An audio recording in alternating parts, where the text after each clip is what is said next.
الحمد لله وكفى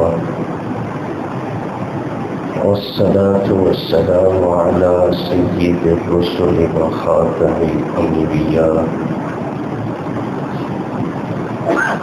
وعلى آله وأصحابه الأتقياء. أما بعد، فأعوذ بالله من الشيطان الرجيم. بسم الله الرحمن الرحيم. قل إن كنتم تحبون الله فاتبعوني يحببكم الله ويغفر لكم ذنوبكم والله غفور رحيم. صدق الله العظيم. اللهم صل على سيدنا ومولانا محمد وعلى آل سيدنا ومولانا محمد وبارك وسلم ثم صل عليه.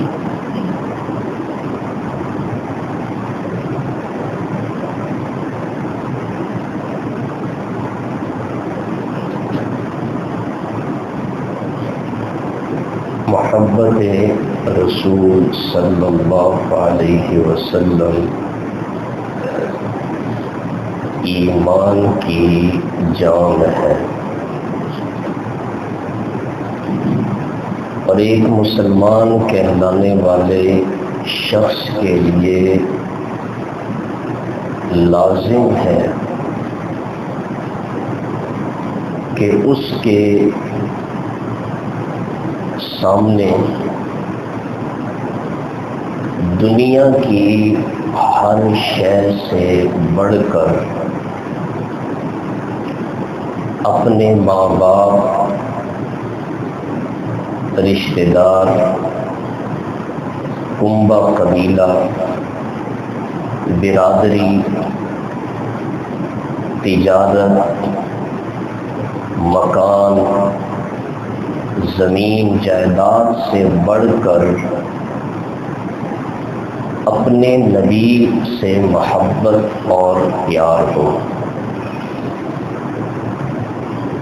اور دنیا کی ہر شے کو اپنے نبی کی محبت کے مقابلے میں ہیج سمجھے. یہ ایمان کا تقاضا ہے. اب سوال یہ پیدا ہوتا ہے کہ محبت نبی کی پرکھ کس طرح ہوگی؟ محبت نبی کو تولنے کا ترازو کیا ہے؟ کس طرح معلوم ہوگا کہ کس شخص کو اللہ کے نبی سے کتنی محبت ہے؟ محبت نظر آنے والی چیز تو ہے نہیں، اس کا کوئی حجم نہیں. کیسے پتہ چلے گا کہ فلاں شخص اللہ کے نبی سے محبت کرتا ہے؟ دنیا میں تو ہر کسی نے محبت نبی کا اپنا معیار بنایا ہے، لیکن اپنا معیار تو قابل قبول نہیں ہے نا. محبت نبی کا معیار تو وہی قابل قبول ہے جو قرآن اور حدیث ہمیں بتاتے ہیں. ورنہ لوگوں کے نزدیک محبت نبی کا معیار یہ ہے کہ ربیع الاول کا مہینہ آ جائے، اس مہینے میں میلاد کی محفلیں قائم کر دیں، میلاد کے نام پہ جلوس نکال دیں، سمجھ لو اس شخص کو رسول سے محبت ہے. لوگوں کے نزدیک محبت رسول کا معیار یہ ہے کہ ربیع الاول کے مہینے میں بازاروں کو جھنڈیوں سے سجا لو، یہ محبت رسول ہے. لوگوں کے نزدیک محبت رسول کی علامت یہ ہے کہ ربیع الاول کے مہینے میں ہر گلی میں لائٹنگ کر دو، اپنے گھروں کو روشن کر دو، چراغاں کر دو، یہ محبت رسول ہے؟ لوگوں نے تو اپنے معیار بنائے ہیں، حالانکہ یہ نہیں سوچتے کہ اگر بازاروں کو جھنڈیوں سے سجانا، میری باتیں توجہ سے سنیں، اصلاح کی غرض سے بات عرض کرتا ہوں، الحمدللہ تنقید مقصود نہیں ہے، اللہ کرے میری باتیں آپ کو سمجھ آ جائیں۔ اگر یہ بازاروں کو جھنڈیوں سے سجانا، یہ میلاد کے نام پر جلوس نکالنا، ربیع الاول کے مہینے میں گلی گلی میں دیگیں چڑھانا، ربیع الاول کے مہینے میں اپنے گھروں میں میلاد کی محفلیں رکھنا اور اس میں عورتوں کی ناخوانی کرنا،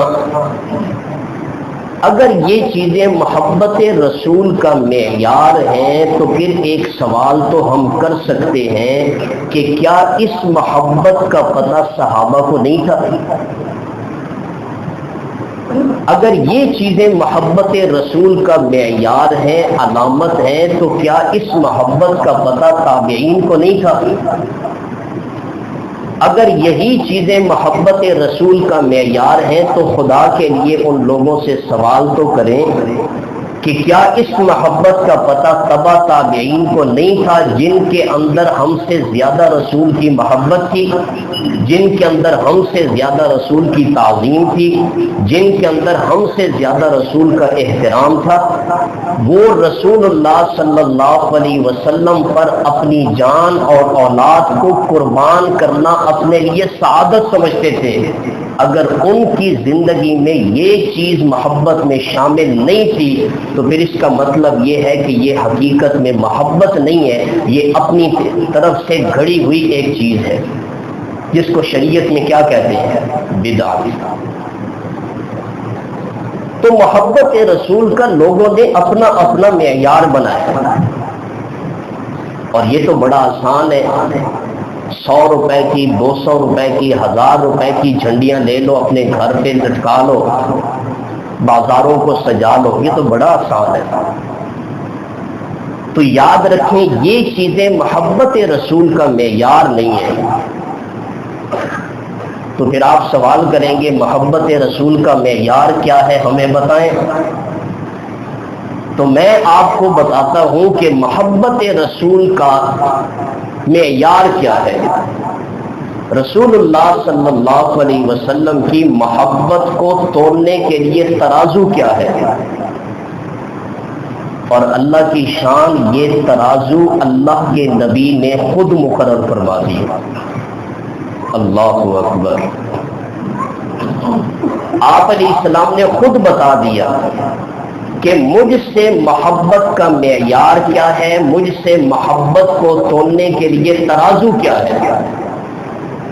آپ علیہ السلام نے فرمایا من احبنی فقد اطاعنی، جو شخص میرے ساتھ محبت کرے گا وہ میری اطاعت کرے گا۔ یہ ایک حدیث سمجھ آ گئی، یہ میرے ساری گفتگو کا خلاصہ ہے۔ من احبنی فقد اطاعنی، جو شخص میرے ساتھ محبت کرے گا وہ میری اطاعت کرے گا، وہ میرا کہنا مانے گا، وہ میری فرمانبرداری کرے گا، اور جو میری فرمانبرداری کرے گا، میری اطاعت کرے گا، کان معی فی الجنہ، وہ شخص جنت میں میرے ساتھ ہوگا۔ اس فرمان نبی سے معلوم ہوا کہ محبت نبی کا معیار کیا ہے، رسول اللہ صلی اللہ علیہ وسلم کی اطاعت کرنا، آپ علیہ الصلوۃ والسلام کا کہنا ماننا۔ محبت نبی کا ترازو کیا ہے؟ اتباع پیغمبر صلی اللہ علیہ وسلم۔ اب ہر شخص اپنے گریبان میں جھانک کر دیکھ سکتا ہے کہ میں جو اللہ کے نبی سے محبت کا دعویٰ کرتا ہوں، میں اس دعوے میں کتنا سچا ہوں۔ ہر بندہ اس حدیث کی روشنی میں اپنا محاسبہ کر سکتا ہے۔ جس شخص نے بھی محمد الرسول اللہ کا اقرار کر لیا، اب اس شخص کے لیے اس کے سوا کوئی چارہ نہیں کہ وہ اللہ کے نبی کے ہر حکم کو تسلیم کرے گا۔ وہ نبی علیہ الصلوۃ والسلام کی تمام تعلیمات کو اپنے سینے سے لگائے گا، اور وہ بھی مجبوری سمجھ کر نہیں، محبت میں سینے سے لگائے گا۔ ایک مسلمان نماز پڑھے گا، یہ نبی علیہ الصلوۃ والسلام نے ہمیں طریقہ سکھایا، یہ نہیں اذان ہوگی چلو 2 ٹکرے مار کے فرض ادا کر لو، بلکہ مسجد میں آئیں، نبی علیہ الصلوۃ والسلام نے نماز کا طریقہ سکھایا، حضور کی تعلیمات کو، سنتوں کو سامنے رکھتے ہوئے دلی محبت سے نماز کو ادا کرنا، یہ ہے آپ علیہ السلام کی اطاعت۔ تو میں عرض کر رہا تھا کہ محبت نبی کا معیار کیا ہے کہ رسول اللہ صلی اللہ علیہ وسلم کی اطاعت کی جائے۔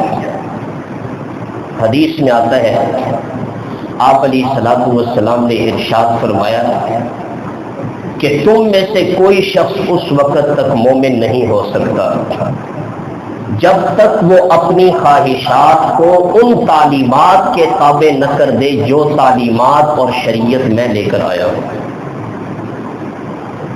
تو کامل مومن کی علامت کیا ہے کہ وہ اپنی خواہشات کو قربان کر کے نبی کی شریعت کو اپنے سامنے رکھ کر زندگی گزارے۔ صحابہ کرام رضوان اللہ علیہم اجمعین اس حقیقت کو سمجھ گئے تھے کہ ایمان نام ہے اطاعت رسول صلی اللہ علیہ وسلم کا۔ صحابہ کرام اس حقیقت کو سمجھ گئے تھے کہ اپنی ایک ایک حرکت اور ہر عمل کو سیرت مصطفی کے تابع کر دینے کا نام ہی کیا ہے؟ دین ہے۔ نبی علیہ الصلوۃ والسلام کے ہر حکم کو ماننے کا نام کیا ہے؟ اسلام ہے۔ اس لیے صحابہ کرام نے امت کے سامنے اطاعت رسول کے ایسے نمونے پیش کیے کہ رہتی دنیا تک اس کی ایسی مثال قائم کر دی جو بے مثال ہے۔ اب اس پہ میں آپ کے سامنے صحابہ کرام کے کچھ واقعات پیش کرتا ہوں کہ صحابہ کرام کو حضور سے کیسی محبت تھی۔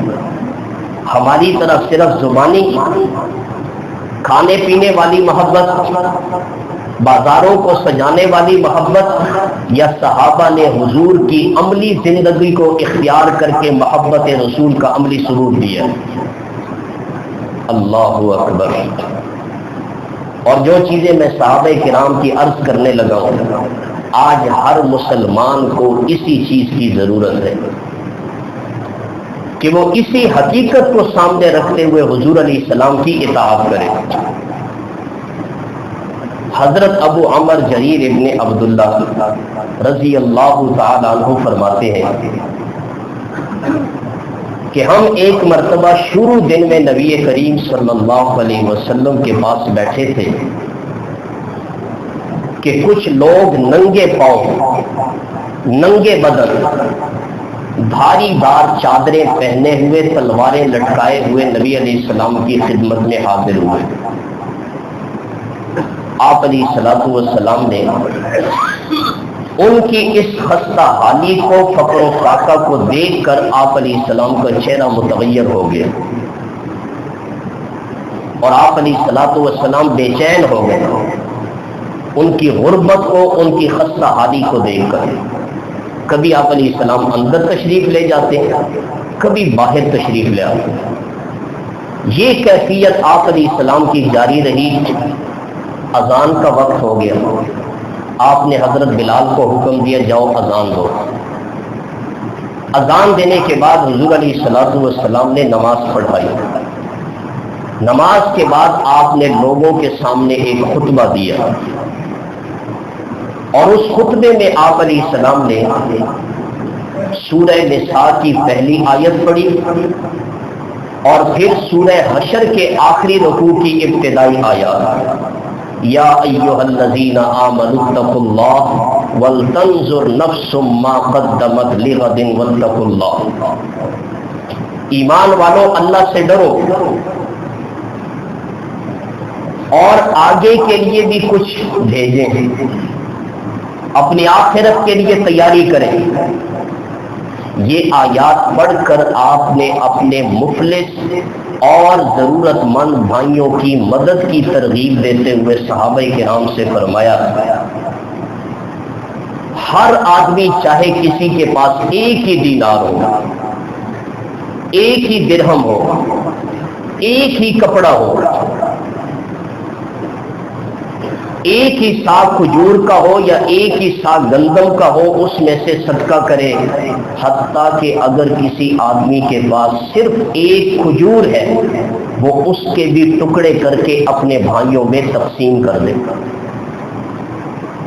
رسول اللہ صلی اللہ علیہ وسلم کے فرمانے کی دیر تھی، صحابہ کرام اپنے گھروں کو دوڑ پڑے اور دھڑا دھڑ حسب توفیق چیزیں لا کر پیش کر دی.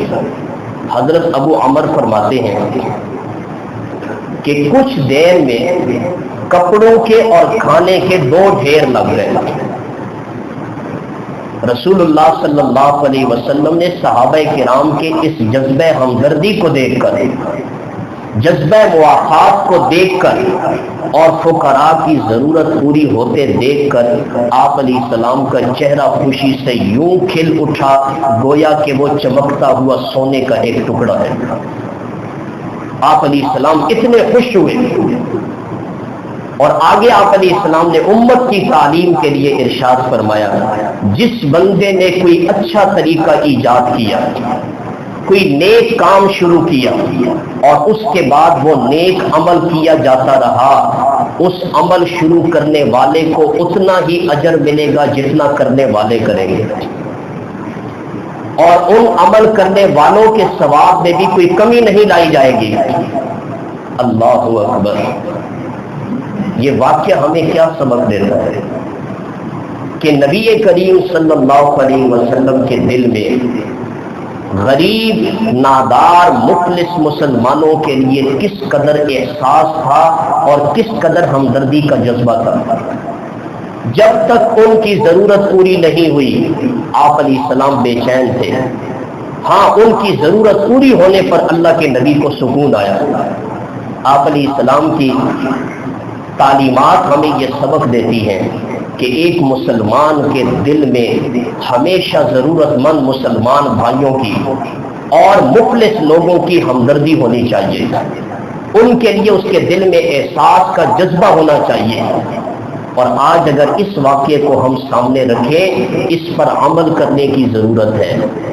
آپ دیکھ رہے پورے ملک کے اندر اللہ اکبر سیلاب پورے ملک کے اندر ہے.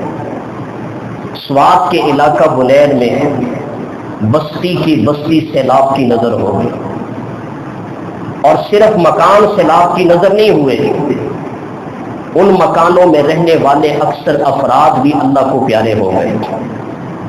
آج جو بچے ہوئے لوگ ہیں کھلے آسمان تلے بیٹھے ہیں، نہ کھانے کے لیے کچھ ہے، نہ پینے کے لیے کچھ ہے، نہ سر چھپانے کے لیے.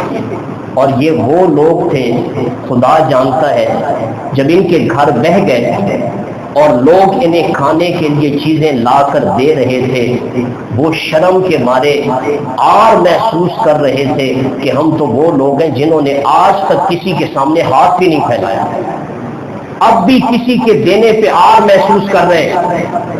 اتنے خدا کے سامنے ہاتھ پھیلانے والے لوگ. اور پورے پنجاب میں اب دیکھ لیں، جگہ جگہ پہ سیلاب ہے، لوگوں کے مکانات متاثر ہو گئے، مال مویشی سیلاب کی نظر ہو گئے، فصلیں تباہ ہو گئی. آج جو لوگ صاحب ثروت ہیں، اللہ نے انہیں دولت کی نعمت سے نوازا ہے، وہ اپنے دلوں میں احساس رکھتے ہوئے، ہمدردی کا جذبہ رکھتے ہوئے جہاں تک ہو سکے ملک بھر کے ان مسلمانوں کی اس مشکل گھڑی میں مدد فرمائے. یہ ہے محبت رسول سے، محبت رسول کا عملی تقاضا. کیا علیہ الصلوۃ والسلام کی تعلیمات پہ عمل کریں. جس چیز کو آپ علیہ السلام نے پسند کیا، ایک مسلمان کے دل میں اسی پسند کو سب سے زیادہ ترجیح دینی چاہیے۔ اللہ اکبر۔ اس سے بھی تھوڑا آگے چلیں۔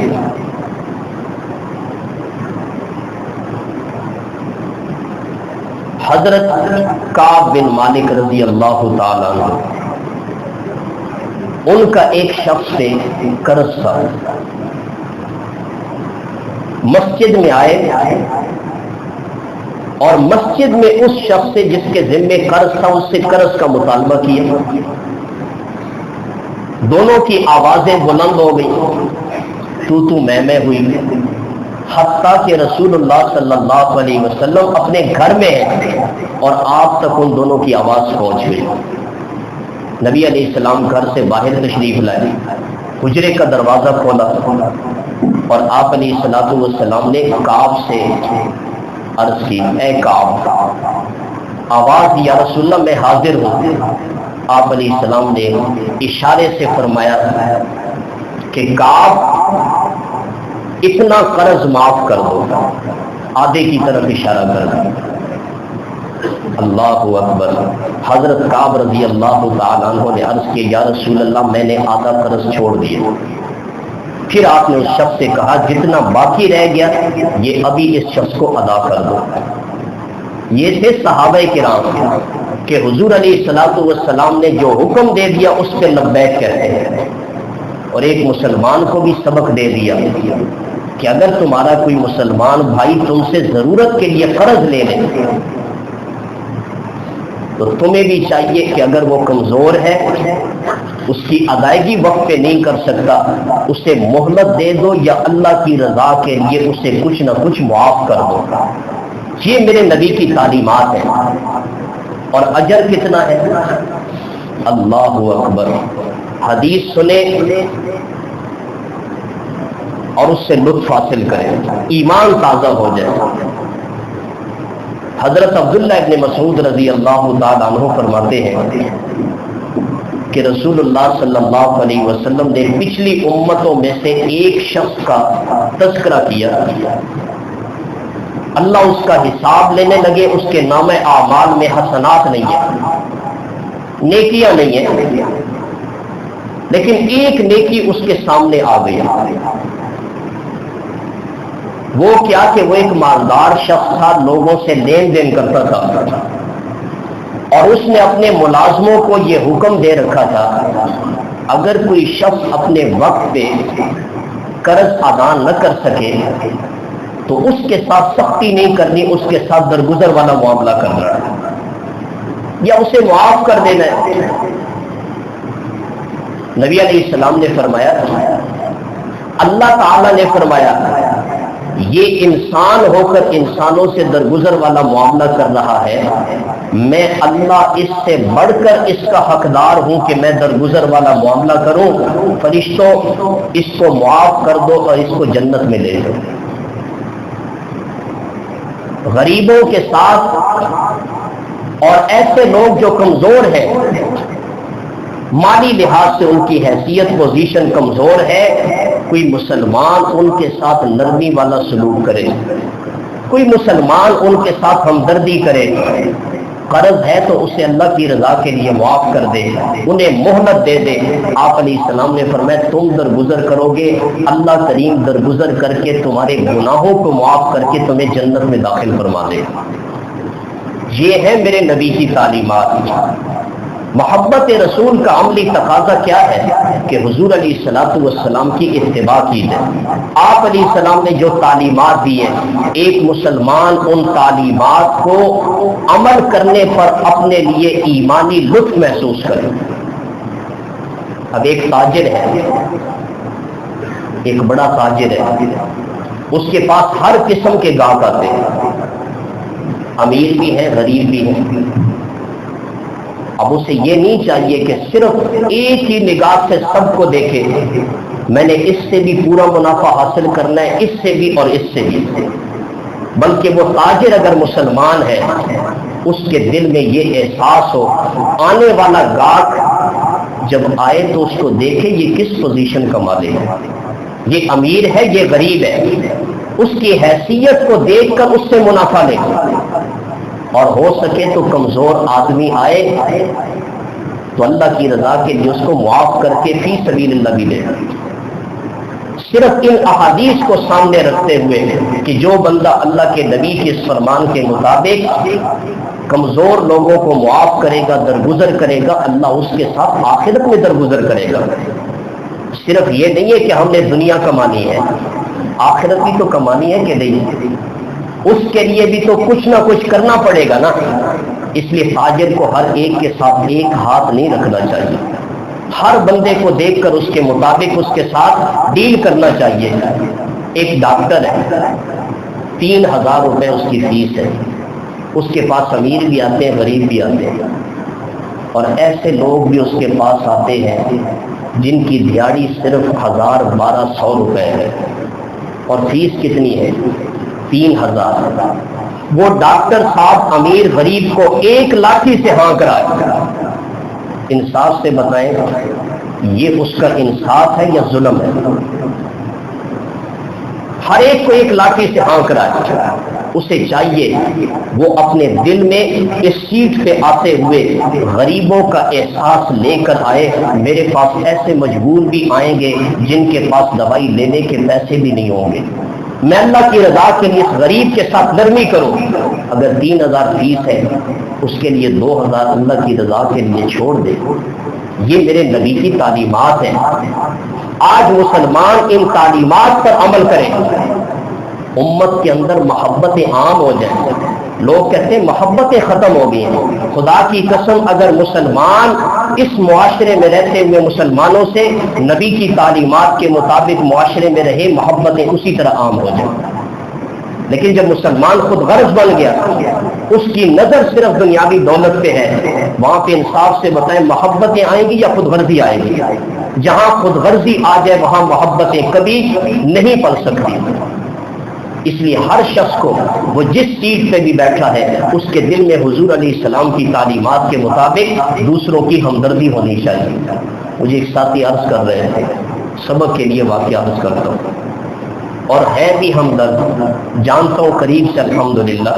عرض کر رہے تھے میں اپنے بیٹے کو ڈاکٹر بنا رہا ہوں، شریعت بھی کہتے ہیں ظاہر کو دیکھنا چاہیے، اور میری نیت یہ ہے کہ میں اس علاقے میں ایک ہسپتال بناؤں گا جس میں غریبوں کا علاج میں نے فری کرنا ہے، اور اللہ نے اسے بڑا کچھ دیا ہے۔ میں نے کہا اللہ آپ کی زبان مبارک کرے، جیسے آپ کی سوچ ہے اللہ آپ کے بچے کو بھی اعلیٰ تعلیم کے ذریعے کامیابی نصیب کرے۔ اگر ایک مسلمان کے دل میں یہ ہمدردی موجود ہے اور اس نیت سے وہ اپنے بچے کو دنیاوی تعلیم دے کے آگے لے کر جا رہا ہے، یہ کل جا کے مخلوق خدا کی خدمت کرے گا۔ انصاف سے بتائے اللہ اسے بھوکا چھوڑے گا؟ اللہ اس کے لیے غیب سے رزق کا انتظام فرمائے گا۔ اس لیے میں عرض کر رہا تھا کہ آپ علیہ السلام نے فرمایا من احبنی فقد اطاعنی، جو شخص مجھ سے محبت کا دعویٰ کرے گا اس کی علامت یہ ہوگی کہ وہ میری تعلیمات کے مطابق زندگی گزارے گا، میری اطاعت کرے گا۔ جو کچھ میں نے کہا صحابہ نے کر کے دکھایا اس کے مطابق زندگی گزارے گا، سمجھ لو کہ اس بندے کو مجھ سے محبت ہے۔ اور آگے کیا فرمایا؟ ومن اطاعنی، جو شخص میری اطاعت کرے، میری تعلیمات کے مطابق زندگی گزارے اور اپنے دل کے اندر امت کا احساس رکھے، کان معی فی الجنہ، یہ جنت میں میرے ساتھ ہوگا۔ اللہ عمل کی توفیق عطا فرمائے۔